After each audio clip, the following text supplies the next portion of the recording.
would reprise DJ's Darkside for one episode, as Edgar Allan Poe's birthday is January 19th. And it had been a while since I did a reading of The Telltale Heart, and so I thought we would do that again. Without further ado, here we go.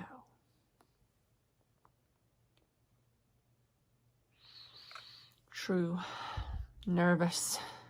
Very, very dreadfully nervous. I had been and am, but why will you say that I am mad? The disease had sharpened my senses, not destroyed, not dulled them. Above all was the sense of hearing acute. I heard all things in heaven and in the earth, and I heard many things in hell. How then am I mad? Hearken and observe how healthily, how calmly I can tell you the whole story. It is impossible to say how first the idea entered my brain, but once conceived, it haunted me day and night. Object, there was none. Passion, there was none. I loved the old man. He had never wronged me. He had never given me insult. For his gold, I had no desire. I think it was his eye. Yes, it was this. He had the eye of a vulture, a pale blue eye with a film over it, and whenever it fell upon me, my blood ran cold. And so, by degrees, very gradually, I made up my mind to take the life of the old man and thus rid myself of the eye forever. Now this is the point. You fancy me mad, but madmen, they know nothing. But you should have seen me. You should have seen how wisely I proceeded, with what caution, with what foresight, with what dissimulation I went to work. I was never kinder to the old man than during the whole week before I killed him. And every night, about midnight, I turned the latch of his door and opened it. Oh, so gently. And then, when I had made an opening sufficient for my head, I put in a dark lantern, all closed, so that no light shone out. And then I thrust in my head. You would have laughed to see how cunningly I thrust it in. I moved it slowly, very, very slowly, so that I might not disturb the old man's sleep. It took me an hour to place my whole head within the opening. Would a madman have been so wise as this? No. Then, when my head was well within the room, I undid the lantern cautiously, so cautiously. Cautiously, for the hinges creaked, and did it just so much that a single thin ray fell upon the vulture eye. I did this for 7 long nights, every night just at midnight. But I found the eye always closed, and so it was impossible to do the work, for it was not the old man who vexed me, but his evil eye. And every morning when the day broke, I went boldly into his chamber and spoke courageously to him, calling him by name in a hearty tone, and inquiring how he passed the night. So you see, he would have been a very profound old man indeed to suspect that every night, just at midnight, I looked in upon him while he slept. Upon the 8th night, I was more than usually cautious in opening the door.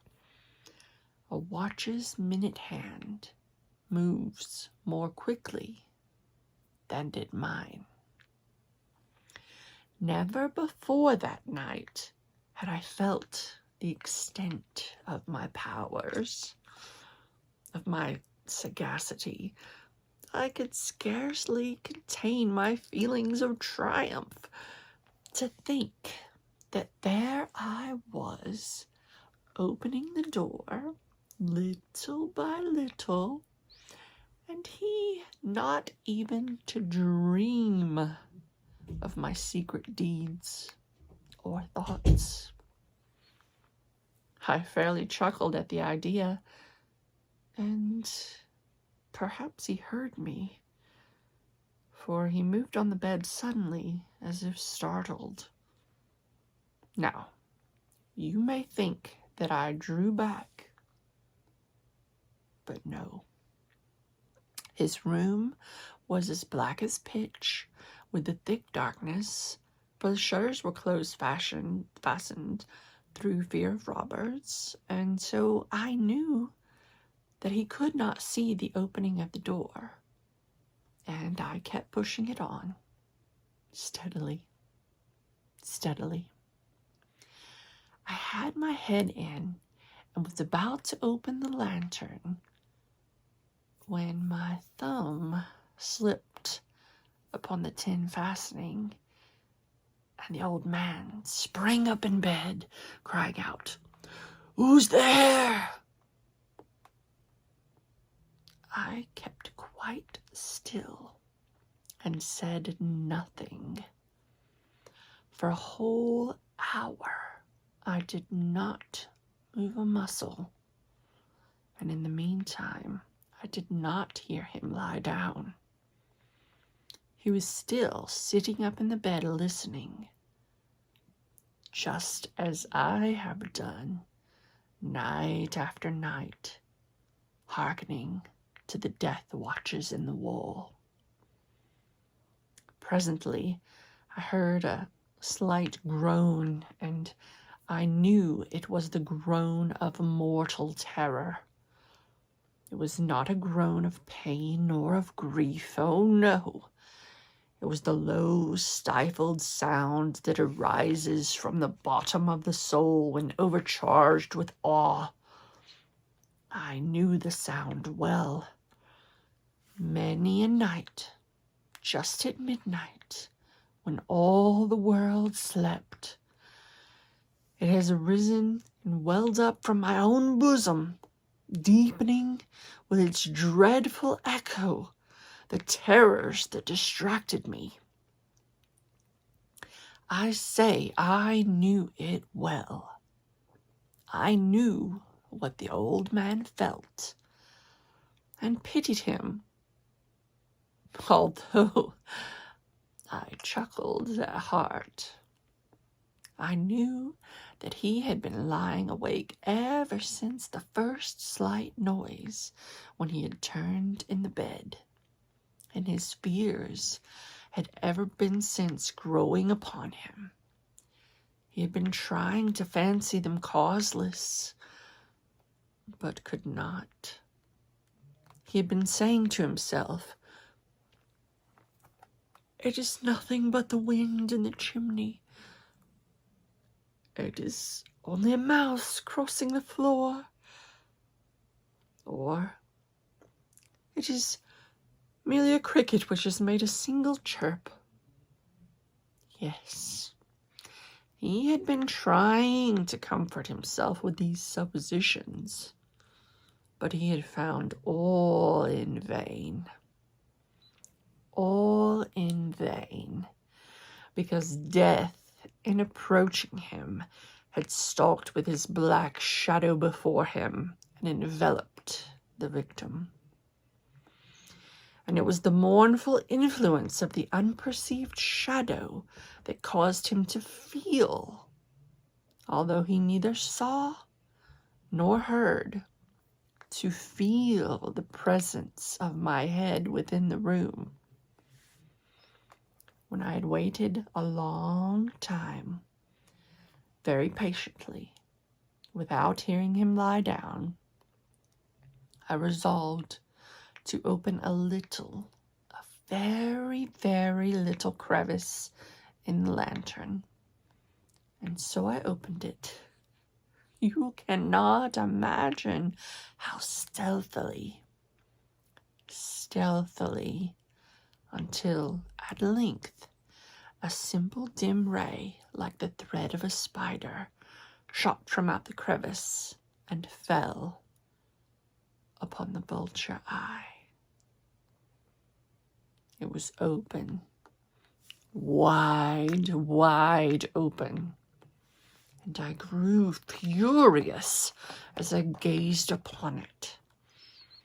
I saw it with perfect distinctness, all a dull blue, with a hideous veil over it that chills the very marrow in my bones.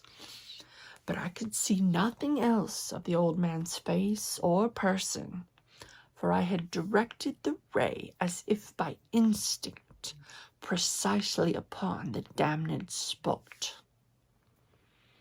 And have I not told you what you mistake for madness is but over-acuteness of the senses? Now, I say, there came to my ears a low, dull, quick sound, such as a watch makes when enveloped in cotton. I knew that sound well, too. It was the beating of the old man's heart. It increased my fury as the beating of a drum stimulates a soldier into courage. But even yet I refrained and kept still. I scarcely breathed. I held the lantern motionless. I tried how steadily I could to maintain the ray upon the eye. Meantime, the hellish tattoo of the heart increased.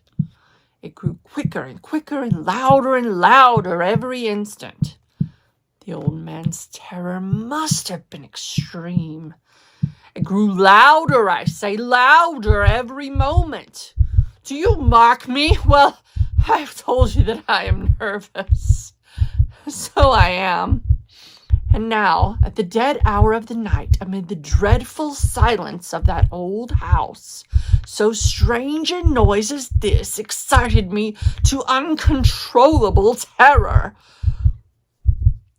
Yet for some minutes longer I refrained and stood still. But the beating, it grew louder and louder. I thought the heart must burst, and now a new anxiety seized me. The sound would be heard by a neighbor. The old man's hour had come. With a loud yell, I threw open the lantern and leaped into the room. He shrieked once only. In an instant, I dragged him to the floor and pulled the heavy bed over him. I then smiled gaily to find the deed so far done. But for many minutes, the heart beat on with a muffled sound. This, however, did not vex me. It would not be heard through the wall. At length, it ceased.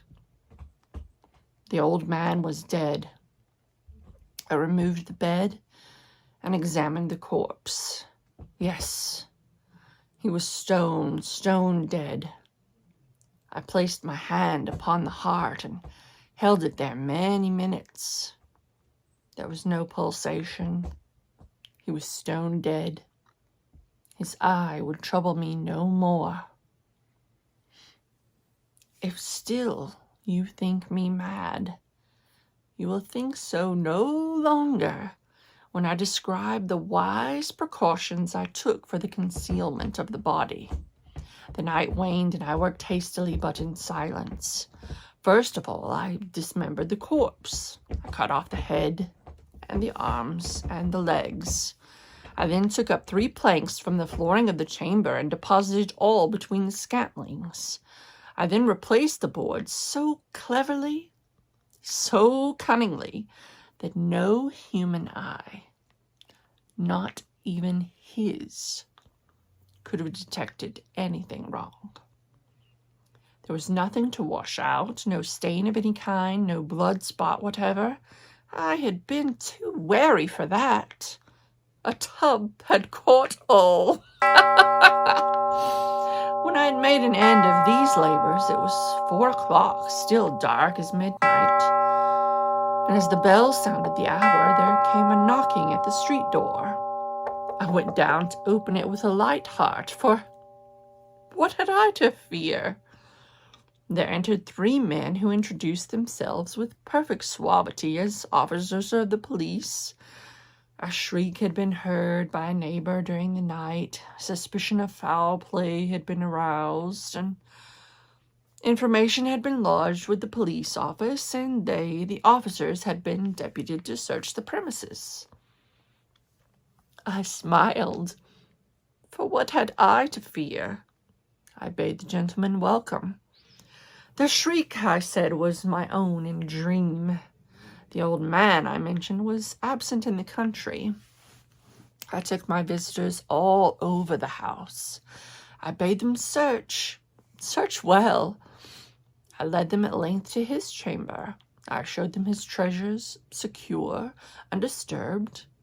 In the enthusiasm of my confidence, I brought chairs into the room and desired them here to rest from their fatigues, while I myself, in the wild audacity of my perfect triumph, placed my own seat upon the very spot beneath which reposed the corpse of the victim. The officers were satisfied. My manner had convinced them. I was singularly at ease. They sat, and while I answered cheerily, they chatted of familiar things, but ere long I felt myself getting pale and wished them gone. My head ached, and I fancied a ringing in my ears. But still they sat and chatted. The ringing became more distinct. It continued and became more distinct. I talked more freely to get rid of the feeling, but it continued and gained definiteness until at length I found that the noise was not within my ears. No doubt I now grew very pale. But I talked more fluently and with a heightened voice, and yet the sound increased, and what could I do? It was a low, dull, quick sound, much the sound as a watch makes when enveloped in cotton. I gasped for breath, and yet the officers heard it not. I talked more quickly and more vehemently, but the noise has steadily increased. I rose and argued about trifles in high key and with violent gesticulations. but the noise steadily increased. Why would they not be gone?